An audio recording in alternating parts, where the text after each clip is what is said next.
This happened about a few years ago. I was then selling a lot of items that my daughter had brought home from college that she no longer needed.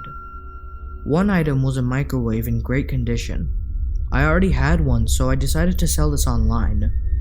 I often used Craigslist without any problem, so of course, I wasn't thinking that any dangers could arise. Well, I soon put myself in a pretty dangerous position. I posted the ad, and just a few minutes later, a man called me. He sounded young, and he called inquiring about the microwave. I seriously wanted someone to pick it up, but he said that he was taking care of his sick father and couldn't leave him but really needed the microwave. He told me where he lived, which wasn't really far away from my house, an apartment building in a side of town that was relatively safe, so I agreed to take it to him. Once I arrived to the building, he asked if I could bring it up. I said no, it was too heavy. He said he could not leave the apartment and I was gonna have to bring it up. Well, at this point, I just wanted my money and to leave, so I agreed to that. There, I went hauling it up a flight of stairs. Luckily, it wasn't one of the very large ones, but it still was an inconvenience to me. Anyway, once I got to his apartment door, I saw him, a man in his mid to late 30s, standing there with shorts and a muscle shirt on. Behind him were lots of barbells and weights for bodybuilding. He was in magnificent shape, with huge muscles. He said, "Oh, please set it down here," motioning towards the kitchen counter. Okay, that required me to enter the room. Immediately, I felt uncomfortable.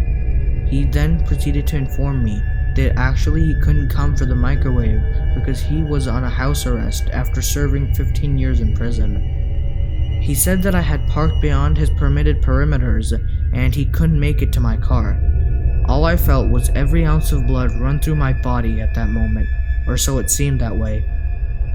He was alone. There was no one that he was taking care of. He just lied to me about that to get me up here, and now I'm alone in an apartment with a felon right out of prison who could snap my neck like a twig if he should even think about it.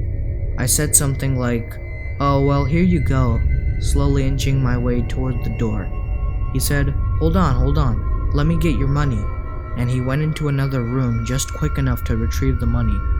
I almost ran, but had a strange feeling that I shouldn't do that, just remain calm and act like it was all okay, and leave ASAP. He handed me the money, then started to chit-chat a bit. I listened for a sec, and got to the door somehow. When I turned to leave, he quickly said, "Oh, it won't turn on. How do you work it? Can you show me, please?" So I had to turn around and go back in, terrified but not trying to look terrified. Somehow, I kept my cool and said, "Oh, you just press this and that, etc." And to my great relief, it came on, and he chuckled saying he was not good with appliances. Okay, so he was being nice, but something just felt off. I made it back to the door and almost ran to the stairs, but forced myself to walk slow as to not alarm him. I felt like if I did, it would make him mad. I heard an uncomfortable laugh behind me. I didn't turn around to engage, I just kept walking down the stairs till I was at the bottom and could actually breathe again. I soon saw other people and felt better. What was I thinking? I couldn't believe it. I had placed myself in that position. Sure, he didn't do anything physical to me, but he did lie to get me there. What else was he capable of? I still don't know. When I think of all the possible scenarios that could have gone down had I not been cool-headed, I think he may have attacked me, and who would know? Not a soul. I hadn't told anyone from home where I was going. Yes, I'd be missed, and probably for days, maybe even for months, before found, if ever found. To this day, I still get this scared feeling in my gut just thinking about what could have happened to me.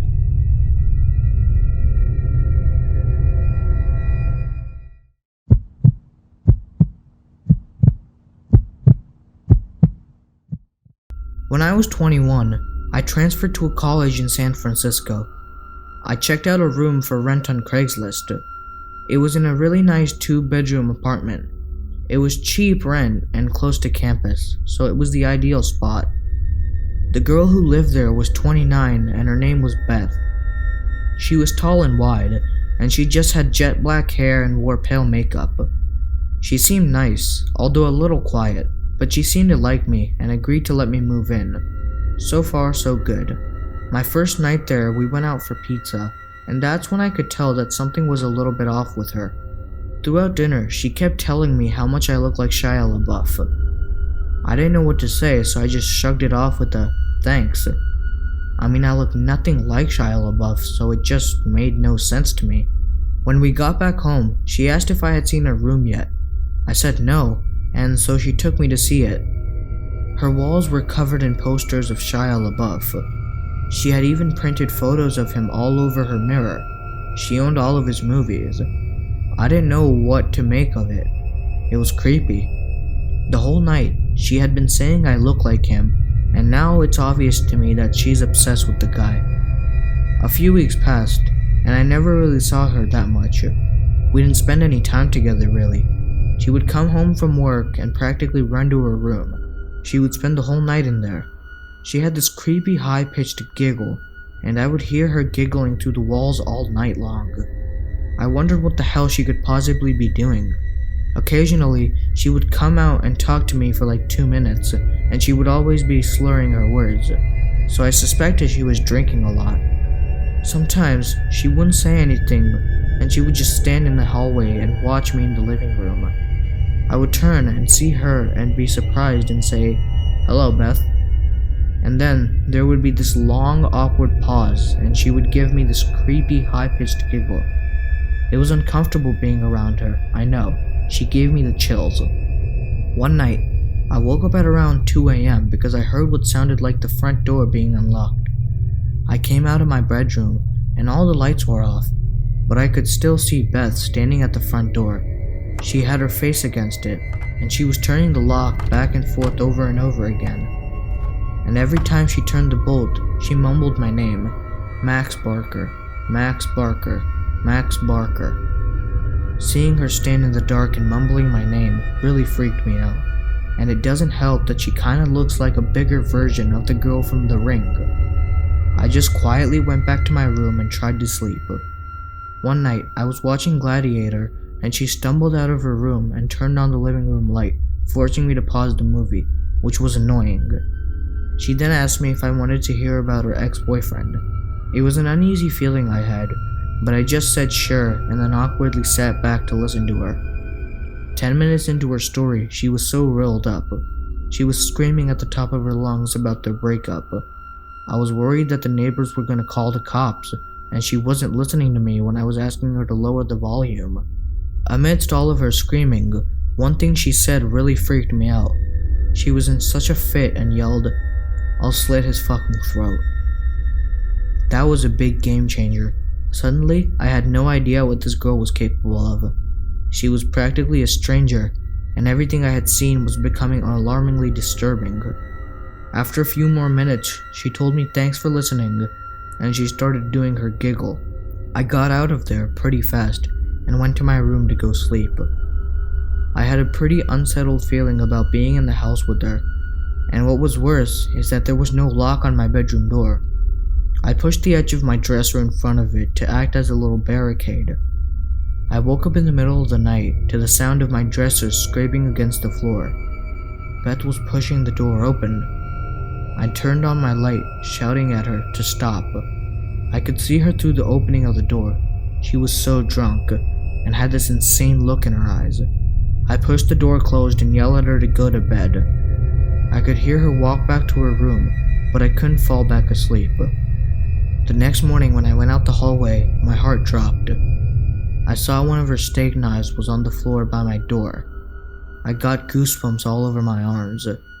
I confronted her about it, and she said she didn't remember trying to push my door open.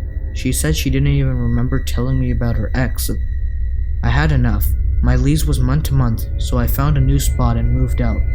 About a month later, after I moved out, she contacted me. I was at the movies and my phone was off. When I got out, I turned my phone on, and to my shock, I received in 40 plus text messages that she had sent me over the past 2 hours. They were all just insane texts that ranged from everything between "Hi, how are you?" to I fucking hate you." It was insane. I didn't respond, and I never heard from her again. I always wonder, if I hadn't set my dresser in front of my door, would she have quietly come into my room and slit my throat? It freaks me out to this day.